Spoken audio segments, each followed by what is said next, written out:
Buletin Didik 12 September bersama saya Zaiti Zubir. Assalamualaikum dan salam sejahtera.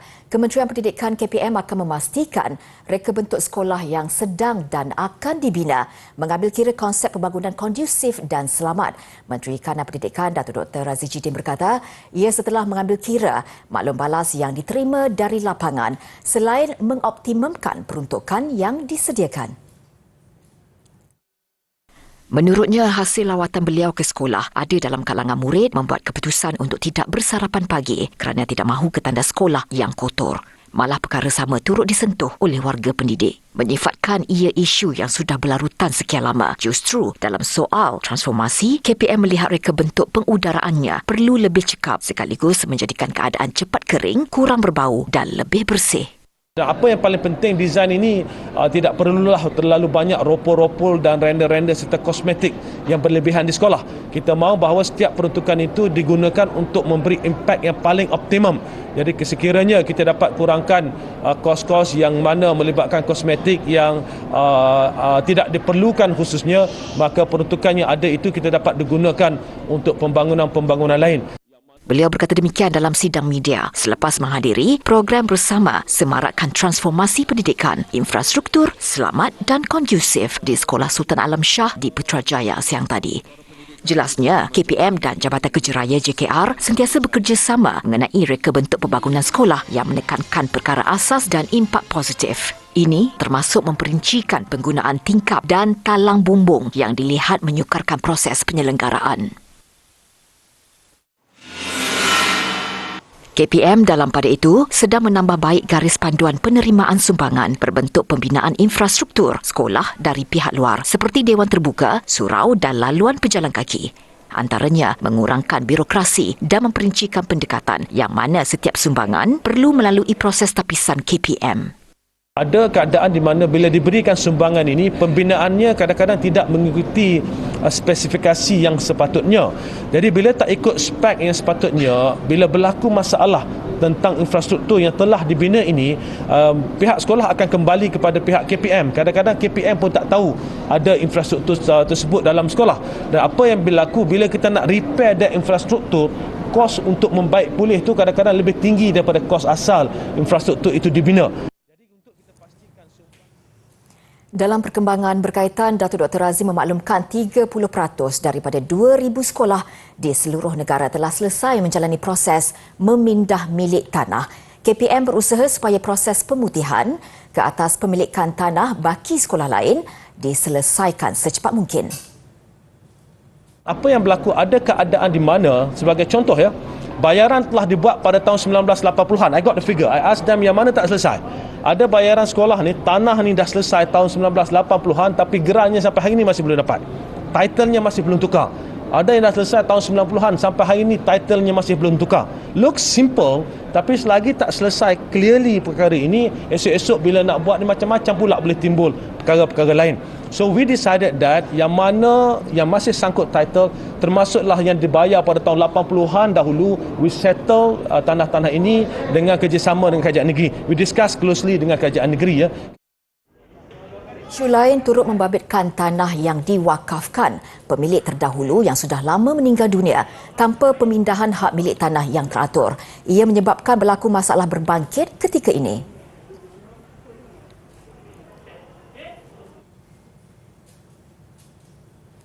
KPM juga sedang memperincikan garis panduan baharu mengenai pemilihan penceramah motivasi dari luar untuk program motivasi anjuran sekolah. Tegas Datuk Dr. Razi, pihaknya sedang melihat kelemahan pada sistem sedia ada dalam usaha memastikan sekolah adalah kawasan selamat untuk murid.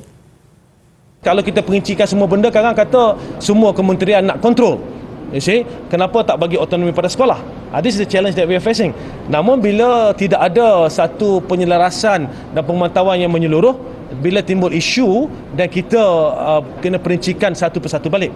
So that's what we are doing right now.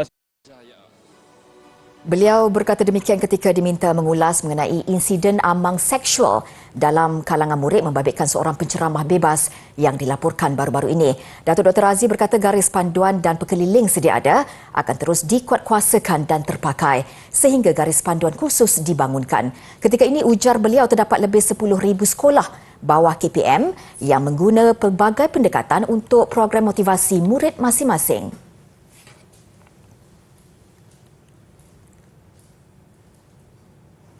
Bagi menarik minat untuk mempelajari subjek bahasa Inggeris, seorang guru dari Sekolah Menengah Kebangsaan Felda Sungai Koyan, Kuala Lipis, Pahang tampil dengan pendekatan kreatif. Zainul Hakim Shazni Zainul Fuad mengajar mata pelajaran itu secara lebih santai di bawah pokok.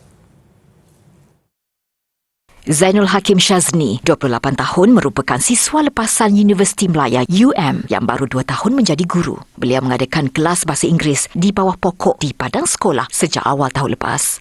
Menurutnya, sesi pengajaran dan pembelajaran PDP di luar bilik darjah itu mendapat respon positif pelajar dan pihak sekolah. Zainul Hakim mengambil inspirasi itu daripada finalis 10 guru terbaik dunia pada Anugerah Guru Global 2020 iaitu Samuel Isaiah. Selain padang sekolah, Cikgu Zainul juga bercadang untuk mengadakan kelas bahasa Inggeris di pondok orang asli yang terletak dalam kawasan sekolah terbabit. Tegasnya adalah menjadi tanggungjawab sebagai guru untuk menjadikan sesuatu subjek itu menyeronokkan, bukannya sesuatu yang membosankan atau menakutkan.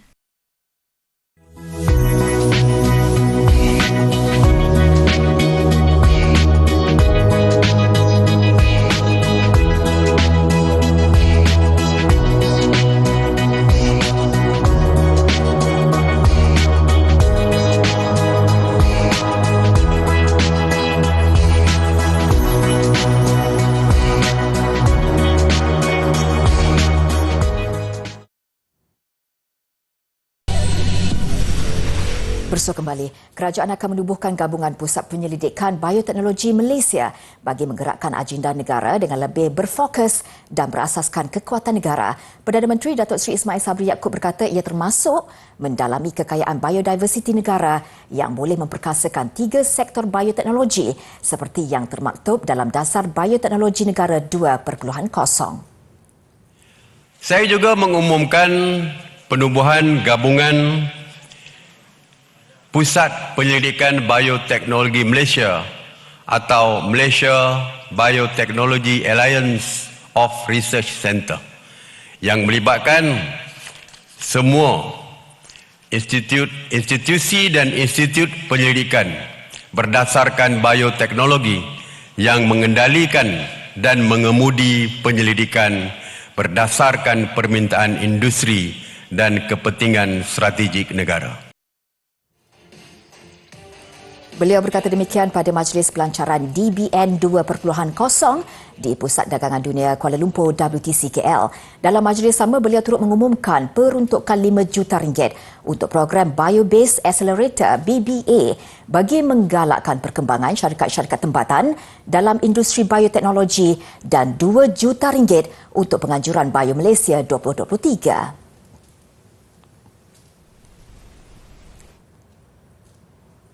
Dalam perkembangan lain, Jawatankuasa Pengurusan Bencana Daerah JPBD seluruh negara diarah diaktifkan segera bagi persediaan untuk menghadapi monsun timur laut. Perdana Menteri berkata peranan Jawatankuasa yang dipengerusikan oleh pegawai daerah di semua lokasi bencana akan diperkasakan.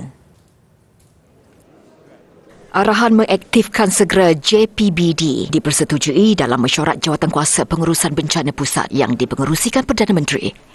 Mesyuarat dihadiri Ketua Setiausaha Negara, Menteri Besar dan Ketua Menteri, Ketua Pengarah Perkhidmatan Awam, Setiausaha Kerajaan Negeri selaku pengerusi Jawatankuasa Pengurusan Bencana Negeri JPBN serta agensi terlibat. Datuk Seri Ismail Sabri berkata JPBD mempunyai fungsi yang penting untuk melaksanakan kerja-kerja menyelamat serta penyampaian bantuan di lokasi bencana. Manakala agensi pengurusan bencana negara NADMA dan JPBN menyelaras di peringkat pusat serta negeri. Menurut laporan kesiapsiagaan Jabatan Meteorologi, fasa peralihan monsun akan bermula pertengahan September sehingga November.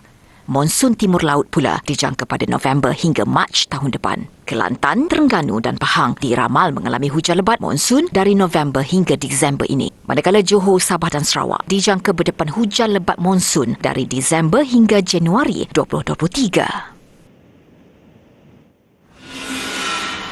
Dalam pada itu, tinjauan yang dilakukan ke perkampungan nelayan Teluk Gong, Pelabuhan Klang siang tadi mendapati penduduk telah bersiap sedia untuk menghadapi sebarang kemungkinan termasuk pecahan ban air dan banjir besar. Jelas penduduk kawasan penempatan tersebut merupakan kawasan utama dinaiki air kerana berhampiran dengan laut. Penduduk kampung ni memang dia dah berjaga-jaga. Dia dah tahu rutin ni, kita dah bagi tahu.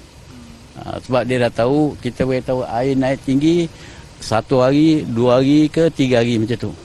Kalau macam hari hujan, bersedia nak pindah. Kalau tak hujan, alhamdulillah lah. Jadi, kalau hujan air pasang, banjir. Kalau air surut, tak ada. Bagi Jabatan Bomba dan Penyelamat Zon Klang, mereka juga telah bersiap siaga dengan pelbagai aset bagi menghadapi perubahan monsun yang bakal berlaku. Kami juga akan untuk persiapan daripada bomba juga, okey, untuk kekuatan anggota peralatan semua, kita orang dah siap sedialah setiap masa dan boleh digerakkan jika diperlukanlah ke tempat-tempat lokasi yang ada berlaku banjir lah, okey, ataupun limpahan air yang teruk lah.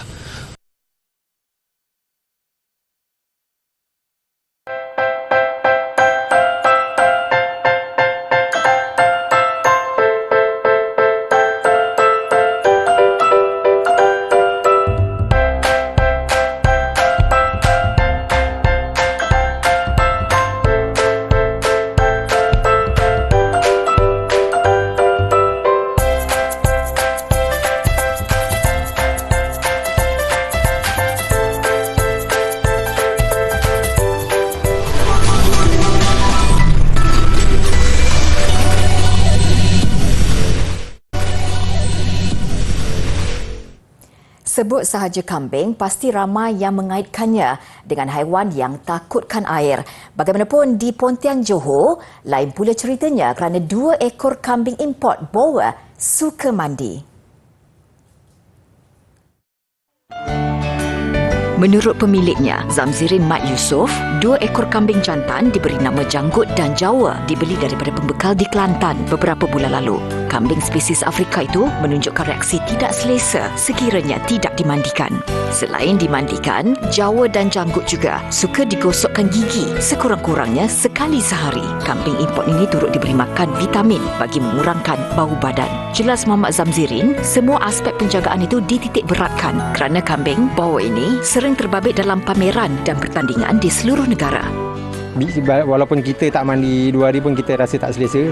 Mungkin dia dah mandi hari-hari. Kalau kita tak mandikan dia 2 hari, mungkin bulu dia memang kotor, akan kotor lah sebab dia baring kat atas lantai kan, dengan najis lagi. Jadinya bila saya jaga dia dengan bros gigi dia, dengan sempokan bulu dia, sabunkan badan dia, kira macam dia rasa lebih cergas lah, sihat lah. Kita pun nampak kambing kita cergas, sihat pun kita nak rasa macam seronok lah. Selain Jawa dan Janggut, Muhammad Zamzirin turut menternak kira-kira 20 ekor kambing baka tempatan, baka kacuk dan biri-biri. Ia bagi memenuhi permintaan umat Islam untuk melakukan ibadah akikah mahupun korban sempena Aidiladha.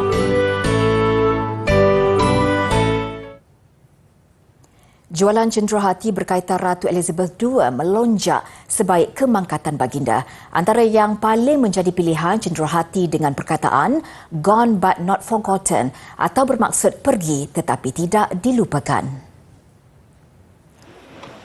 Paling beruntung, kedai cenderawasih Cool Britannia yang terletak di lokasi strategik jalan utama ke Istana Buckingham di London. Menurut pengurus kedai ini, idea untuk menjual cenderawasih Ratu Elizabeth itu muncul daripada pelanggan mereka sendiri. Ia juga susulan permintaan tinggi ke atas cenderawasih berkenaan semasa sambutan Jubli Platinum sempena pemerintahan baginda yang ke-70. Serta sambutan ulang tahun kelahiran baginda yang ke-96 pada Jun lalu. Begitupun untuk cenderawasih mengenang kemangkatan Ratu Elizabeth, hanya beberapa gubahan dihasilkan berikutan masa yang agak suntuk. Ratu Elizabeth II meninggal dunia pada pagi Jumaat lalu. Berikutan sambutannya, Cool Britannia memberi jaminan berikutnya mereka akan memasarkan cenderawasih Raja Baharu Britain, Raja Charles III pula.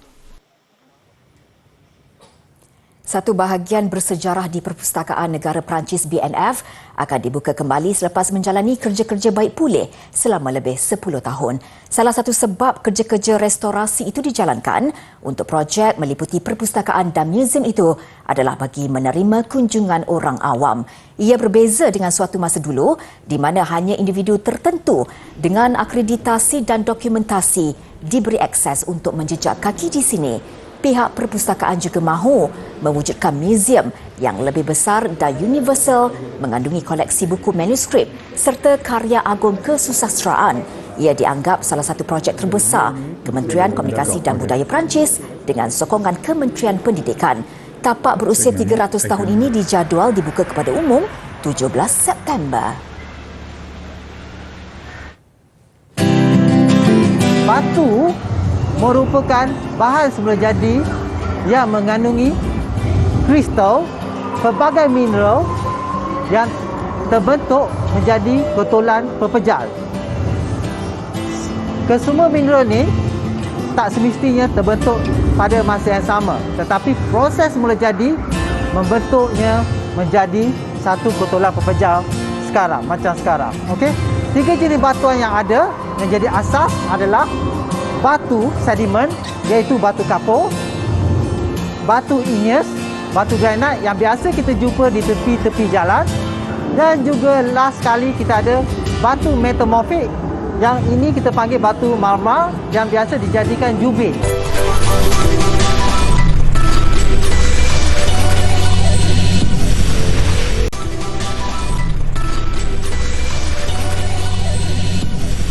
Laporan sukan, dua pasukan Ivic Super dan Elux berjaya membawa pulang hadiah utama pada kejohanan Selangor Active Esports yang berlangsung di Putrajaya semalam. Ivic Super mengungguli permainan PUBG Mobile sementara Elux bergelar juara bagi Mobile Legend Bang Bang. Sambutan menggalakkan diterima pada saingan Selangor Active Esports selama 2 hari yang kembali diadakan secara bersemuka di mana peringkat separuh akhir dan akhir berlangsung di sebuah pusat beli belah di Putrajaya. Dengan sukan elektronik kini mendapat tempat dalam 2 tamasya besar iaitu Sukan C dan Sukan Asia. Penganjuran kejohanan peringkat akar umbi dilihat sebagai langkah terbaik untuk melahirkan lebih ramai pemain berbakat. Kita nak cari bakat-bakat seberapa banyak yang boleh. Jadi kita spend about 1 million a year untuk program e-sport itu saja. Dan kita adakan dalam pelbagai bentuk di peringkat daerah, di peringkat negeri dan di peringkat-peringkat persatuan. Jadi harapkan lepas pada ini e-sport akan terus berkembang dan ia juga kita harapkan dapat diterima oleh masyarakat seluruhnya.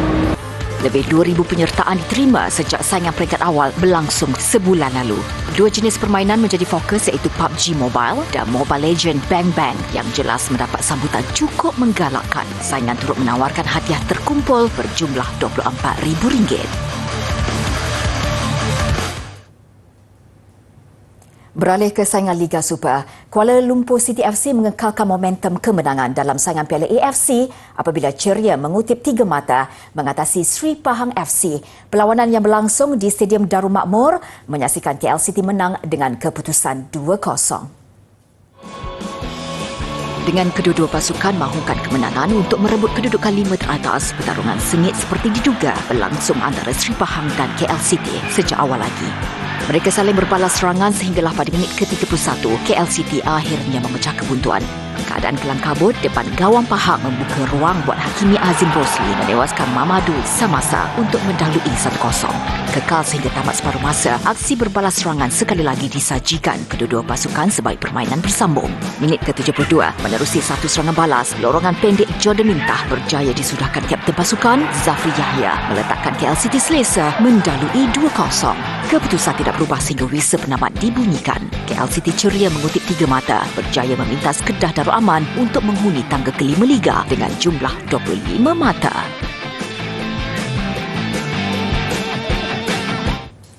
Perlumbaan F1 Grand Prix Itali, pelumba Red Bull Max Verstappen semakin menghampiri gelaran juara keseluruhan selepas meraih kemenangan sulung di litar Monza. Verstappen kini mengumpul 335 mata, berkelebihan 116 mata berbanding pencabar terdekat Charles Leclerc dari Ferrari dengan perlumbaan hanya berbaki 6 pusingan. Acara dimulakan dengan memberi penghormatan atas kemangkatan Ratu Elizabeth. Seterusnya, tumpuan khususnya terarah kepada pendahulu keseluruhan Max Verstappen yang terpaksa bermula di petak ketujuh.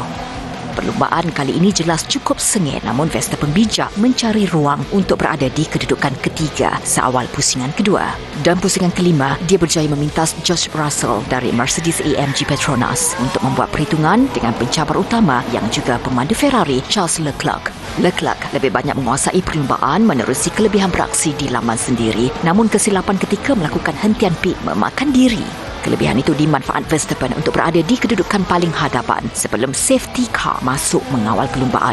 Segalanya bagai menjadi buat Verstappen sebaik checkered flag dikibarkan, menandakan dia sah menjadi pemenang di litar Monza. Verstappen kini semakin menghampiri gelaran juara dunia buat kali kedua berturut-turut menerusi jumlah 335 mata yang telah dikumpul. Perlumbaan di Singapura pada 2 Oktober nanti berkemungkinan menjadi pentas buatnya menoktahkan pemburuan kejuaraan musim ini. Jago tenis Sepanyol Carlos Alcaraz meraih kejuaraan sulung Grand Slam apabila menjuarai tenis terbuka Amerika Syarikat. Pada perlawanan akhir, Alcaraz mengalahkan pemain Norway Casper Ruud. Lebih manis, Alcaraz 19 tahun bakal jadi pemain paling muda bergelar pemain nombor 1 dunia. Pertemuan Alcaraz menentang pemain ranking ke-7 dunia dari Norway, Casper Ruud, seperti diduga berlangsung sengit. Alcaraz bermula baik apabila berjaya memenangi set pembukaan 6-4. Giliran Ruud menampilkan aksi lebih kemas selepas itu untuk memenangi set kedua 6-2. Set ketiga, saingan tambah mendebarkan sebelum kemenangan memihak Alcaraz dengan mata tiebreak 7-6. Set keempat, Alcaraz terus menguasai tempo permainan ketika Ruud tampak serba tidak menjadi. Alcaraz menangkapkan kemenangan dengan keputusan 6-3, menamatkan pertarungan yang berlangsung lebih 3 jam. Selain kejuaraan sulung Grand Slam, Alcaraz bergelar pemain nombor 1 dunia paling muda pada usia 19 tahun sebaik kedudukan ranking dunia dikemas kini. Paparan Festival Pertengahan Musim Luruh di China mengakhiri Buletin Didik. Pada hari tersebut, orang ramai berkumpul dengan keluarga menikmati kek bulan serta aktiviti tradisi dan kebudayaan lain. Saya Zaiti Zubir, salam hormat, kita jumpa lagi.